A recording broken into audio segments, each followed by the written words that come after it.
Yeah, this is something that I feel very strongly about because I think there's been such a political polarization of oil and gas, and it sort of negates the human aspect of the industry and all of the workers.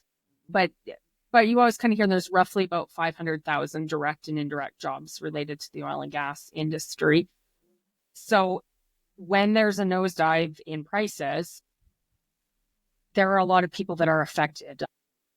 During the peak of the downturn, I heard a number of something like 125,000 people were unemployed within the oil and gas industry, and I believe that may have been Alberta. I'm forgetting because that seems like so long ago, even though it was only a few years ago.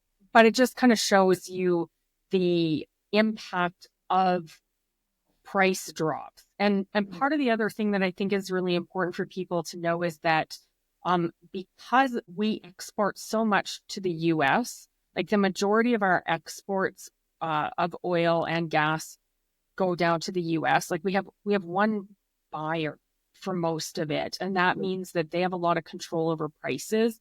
And so our products we don't attract those world prices. And so even though other oil producing nations were impacted by lower global oil commodity prices, Alberta was really hit extra hard, or Canada was hit extra hard. But because Alberta is so incredibly dependent on the oil and gas sector for royalty revenues and jobs, et cetera, we really felt it in Alberta. And I'm sure even though you're not directly involved in the industry, you probably felt it in some way as well as an Alberta.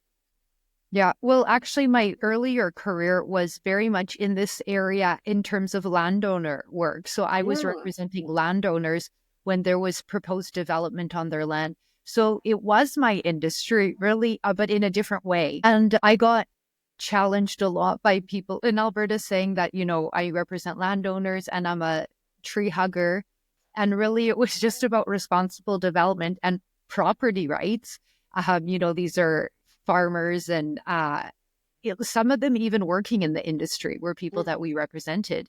And anyway, it's always funny because I was once termed a tree hugger, and now sometimes I'm being called a right-wing extremist. And I'm like, I think I'm somewhere in the middle. I don't think I'm either of those. But Yeah. we heard a lot of people vilifying the industry. And this is like, celebrities saying things that, and I suspect that, doesn't help. You started your last answer with how much it's been politicized. So I think that goes to that politicization, and then people without really appreciating the efforts that are being made. And then do you think that led into this kind of ESG world, or maybe not?